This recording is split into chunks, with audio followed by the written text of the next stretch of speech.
مستمرين مع بعض في تخطيط كل العروض الموجودة حاليا في السوق المصري في نهاية 2024 اللي هي بيتقال عليها عروض شهر 11 وعروض شهر 12 اللي هو المفروض انت بتاخد تخفيض محترم على كل موبايل انت بتشتريه وبتشتريه بأقل من سعره. ولكن اللي انت ما تعرفوش ان في موبايلات فعلا اسعارها نزلت حقيقي، وانا عملت فيديوهات عنها واسيبها لك هنا في الايه فوق. وفي نوعين كمان من الموبايلات، نوع ما حصلش عليه اي عروض ونوع حصل عليه عروض ولكن مش بيقدم قيمه مقابل السعر. والفيديو ده خاص بالموبايلات اللي ما تمش عليها العروض اصلا واسعارها تعتبر مش حقيقيه، وكمان الموبايلات اللي نزل عليها عروض بس ما بيتقدمش قيمه مقابل سعر. معايا ليك مجموعه موبايلات من سامسونج، اوبو، ريلمي، فيفو. انا شايف من وجهه نظري ان الموبايلات دي ما ينفعش ان انت تشتريها. قبل ما اقول لك اي حاجه اكيد ما تنساش لايكك، سبسكرايبك الرايق، وتفعل زر الجرس عشان يوصلك مني دايما كل جديد. متابع معاك اول باول، فما تبخلش عليا بلايكك واشتراكك عشان نوصل 200,000 مشترك في اقرب وقت. وكمان ما تنساش الشير عشان الكل يستفاد. وبالمره تابعني على كل المنصات التانيه هسيبها لك تحت في الديسكربشن. اما دلوقتي بقى خلينا نخش في تفاصيل الفيديو.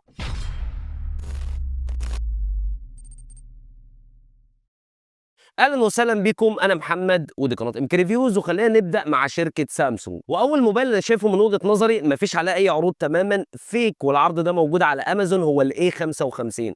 النسخه 8128 مكتوب انها ب 15800، والنسخه 8256 ب 17200. وعايز اقول لك ان دي النسخه الضمان الدولي.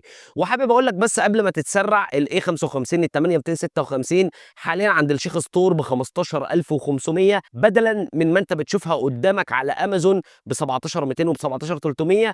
والنسخه 8128 اللي ب 15800، فانت بتجيب ال 256 وبتوفر كمان 300 جنيه فرق عن النسخه ال 128 من نفس الموبايل، وبرضه بنفس الفكره ضمان دولي اللي موجوده حاليا على امازون. فده عرض مش منطقي تماما من وجهه نظري. تاني موبايل هو السامسونج اي 05 اس، النسخه الاربعه 64 جيجا، سعرها دلوقتي 4800. وحابب اقول لك ان العرض ده حقيقي فعلا، ولكن حاليا الموبايل ده لا يستحق الشراء. خليني اقول لك ليه. لان في الفئه السعريه دي حاليا انت عندك الانفينكس هوت 50 اي، وكمان عندك الانفينكس سمارت 9، وعندك كمان الفيفو واي 03. كل الموبايلات دي بتقدم قيمه عاليه عن الاي 05 اس اللي بيجي كمان ب 64 جيجا بايت رام. في الفئه بتاعت 4800 انت هنا هتاخد 128 جيجا من اي شركه انت ممكن تشتري منها. فعشان كده انا شايف ان الموبايل ده مش بيقدم قيمه مقابل السعر. في موبايلات تانية بتقدمها افضل منه. الموبايل رقم 3، وده انا بمنع اي حد يشتريه تماما، هو السامسونج اي 05 العادي، النسخه ال 428 في حدود 4600. هو في 128 جيجا زي ما انت عايز، بس الموبايل ده ما فيهوش بصمه اساسا. فانا اصلا كنت برشح زمان الاي 05 اس على الاي 05. فدلوقتي في الفئه دي لا، انت بتاخد من انفينكس موبايلات ببصمه، بتاخد من شاومي، بتاخد من اي شركه. لكن مش مقبول ان اشوف موبايل في فئه 4600 بيجي من غير بصمه حتى لو بيقدم لي 128 جيجا. الموبايل اللي بعد كده هو السامسونج اي 06، النسخه 628 نزلت ب 7500 جنيه. ورايي انه لا يستحق الشراء تماما. ده موبايل بشاشه 60 هرتز اي بي اس، انت متخيل؟ لا، انت في الفئه السعريه بتاعت 7.5 دي روح هات السامسونج اي 15. النسخه ال 8256 دلوقتي وصلت ل 7800، والنسخه ال 628 دلوقتي ب 6750. الموبايل اللي بعد كده هو السامسونج اس 23 في اي، سعره دلوقتي 24500 للنسخه ال 8256. ولا انا شايفه من وجهه نظري الموبايل غالي. هو طبعا الموبايل ده قوي جدا اللي بيفكر في تجربه الكاميرات، ولكن في هنا الاونر 200، في هنا الفيفو في 40. صدقني انت هتاخد تجربه وتوليفه احسن، وخصوصا ان السامسونج اس 23 في اي بطاريه مش احسن حاجه، والشاشه حجمها صغير 6.4 انش، مش هتعجبك. ده موبايل اللي عايز شاشه صغيره وبيحب يتعامل مع الموبايلات دي. الموبايل اللي بعد كده هو السامسونج اس 24 بلس. الموبايل ده سعره دلوقتي 39000 للنسخه ال 12256. هو عرض ولكن لا يستحق الشراء. ليه بقى؟ لان الاس 24 الترا سعره دلوقتي 41777 موجود عند الشيخ ستور اللي هو افضل بشويه حلوين. وبرده الاس 23 الترا ارخص، ممكن توفر وتجيبه ب 37000. فيا توفر 2000 وتجيب الاس 23 الترا، يا تزود 2000 وتجيب الاس 24 الترا. بلاش الاس 24 بلس من وجهه نظري. واخيرا نختم مع سامسونج بالاي 35 النسخه 8256 اللي سعره 14500 جنيه. رايه من وجهه نظري الاي 35 موبايل محترم جدا وبرشحه بقوه، بس النسخه 8128 اللي ب 12600 حاليا شايفها عرض خطير على على فئاتها السعريه. ولكن لو هتاخد النسخه 8256 اللي ب 14 ونص، طب ما تزود 1000 جنيه وتجيب الاي 55 النسخه 8256 دلوقتي نفس حجم الرام ونفس حجم الذاكره التخزينيه مع دعم الاي سيم وكاميرات افضل وخامات ارقى، وبتدفع 1000 جنيه بس زياده. ايه 35 تفكر فيه امتى لو هتجيب النسخه 8 128 جيجا. وتعالى ما ننتقل لشركه اوبو. هم 3 موبايلات انا شايف ان الموبايلات دي موجوده كده ما بتقدمش اي قيمه تماما مقابل السعر. اول موبايل فيهم هو الاوبو اي 60 النسخه 8256 اللي بتتكلم في حوالي 8400. ورايي وجهه نظري بلاش خالص تشتري الموبايل ده لانه شاشه اي بي اس اتش دي بلس. هو طبعا في 45 واط في سماعات ستيريو، ولكن ايه المشكله؟ طب ما تزود حتى 1000 جنيه اوصل ل 9 وكسور وهات الاوبو رينو 12 اف النسخه ال 4 جي، هتاخد شاشه اموليد مع سماعات ستيريو مع ال 45 واط برضه ما فيش اي مشكله، وكمان دعم مقاومه الغبار والميه. فالاولى انك تجيب الاوبو رينو 12 اف النسخه ال 4 جي مش الاوبو اي 60. ولو انت حابب حاجه في فئه 8 فاختار من اي شركه ثانيه وابعد عن اوبو لو مش قادر تزود. الاوبو اي 79 النسخه ال 428 جيجا ب 7750. وخد بالك وانت بتشتري اللي هيشوف كلمه الاوبو اي 79 هيجري يشتري يقول لك ده سعره نزل، ده كان ب 10. هقول لك لا دي نسخه 4 جيجا بايت رام.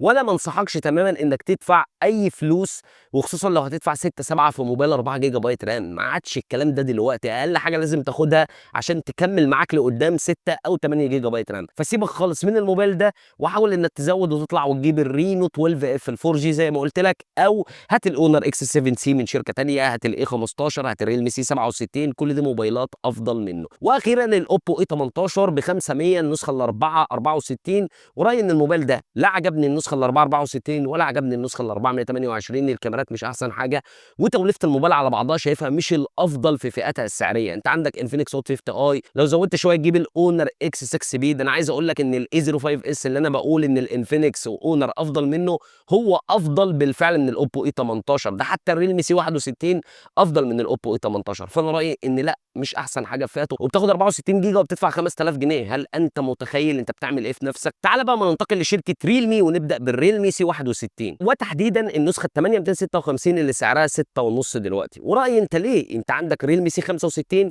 وعندك ريلمي سي 67 في نفس فئته السعريه. اي نعم بتاخد 128 مش 256 مع 6 رام، مش 8 زي السي 61، بس افضل منه بمراحل الموبايلين دول وبيدوا لك اداء احسن. في 612 قصاد جي 85 في السي 65 وال 685 في السي 67. فليه اصلا تعمل كده؟ يعني سيبك من السي 61، عندك ال 65 او ال 67 هيكونوا اختيارات ممتازه بالنسبه لك. ريلمي 12 اكس النسخه 8256 ب 8450. وعايز اقول لك ان ده سعر ازيد من الطبيعي، وكمان الموبايل لا يستحق الشراء اصلا غير لو انت عايز ريلمي وعايز تجربه العاب. لكن هتقول لي اعتماديه وشاشه حلوه وكاميرات حلوه والكلام ده كله، هقول لك لا اصلا. حاول انك انت تنزل وتجيب سي 67 او تطلع وتجيب الريلمي 12 ال 4 جي.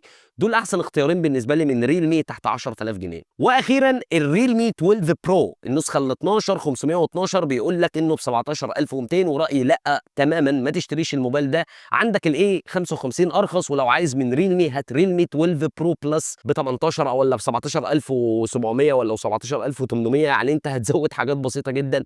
ريلمي 12 برو موبايل محترم وانا محتفظ بيه، بس النسخه ال 256 اللي ب 13 او ب 12800. لكن توصل في ريلمي 12 برو ل 17 لا تماما. اشتري ريلمي 12 برو بلس هو الافضل والاحسن على الفئه السعريه بتاعته. وتعالى دلوقتي ننتقل لشركه فيفو ونبدا بالفيفو واي 03 النسخه ال 64 جيجا اللي سعرها دلوقتي 4300 جنيه. فعلا الموبايل عليه عرض، فعلا الموبايل تجربته ممتازه ما اشتكيتش معاه تماما، حلو جدا على الفئه الاقتصاديه. ولكن 64 جيجا لا انصح تماما بالمساحه دي. كنت بقول على الموبايل ده تجربته حلوه لما ما كانش فيه منافسين في فئه 4000 جنيه، ولكن مؤخرا شفنا الانفينكس سمارت 9، شفنا الانفينكس هوت 50 اي. فالافضل بقى انك تجيب حاجه 128 جيجا، وخصوصا الهوت 50 اي اللي سعره قوي دلوقتي 4800 وبيدي لك 628. الفيفو في 30 النسخه ال 12256 هي دي النسخه اللي موجوده منه، سعرها دلوقتي 19500. فيفو في 30 من اكتر موبايلات فيفو اللي انا حبيتها في الفئه المتوسطه. ولكن دلوقتي الوحش اخوه الكبير الفيفو في 40 اللي فيه تحسينات افضل بكتير موجود ب 22000 جنيه. يعني انت هتدفع 2000 ونص زياده. هل يستحق فعلا انك تزود؟ اقول لك هتاخد كاميرات افضل بكتير بالتعاون مع زايس، هتاخد كمان دعم مقاومه غبار وميه بشكل كامل، سماعات ستيريو. انا رايي من وجهه نظري لا، الفيفو في 40 هو اللي يستاهل، موبايل ما فيهوش عيوب، لكن الفيفو في 30 كان فيه شويه تنازلات. واخيرا واخر موبايل نختم بيه هو من فيفو برضو، الفيفو في 30 لايت. النسخه 8 256 ب 11500. وهنا اقول لك لا، الموبايل اصلا قديم بقاله اكتر من سنه، والسعر ده بالنسبه لي مش احسن حاجه. لو عايز تشتري من فيفو فهات الفيفو في 40 لايت. النسخه دلوقتي ال 8128 في حدود ال 9600، والنسخه 8 256 في حدود ال 10 ونص. فانت هتوفر حوالي 1000 جنيه بالنسبه للنسخه 8 256 وهتاخد تحسينات افضل. دي مجموعه موبايلات من ريلمي ومن سامسونج ومن فيفو ومن اوبو، انا شايفها من وجهه نظري مش بتقدم قيمه مقابل سعر. في فيها عروض فيك وقلت لك عليها، وفي فيها موبايلات سعرها نزل ولكنها مش بتقدم قيمه حاليا مقابل السعر بناء على اللي موجود دلوقتي في السوق المصري. ما تنساش اللايك، سبسكرايبك، وتفعل زر الجرس عشان يوصلك مني دايما كل جديد. وكالعاده انتظرني فيديو جديد.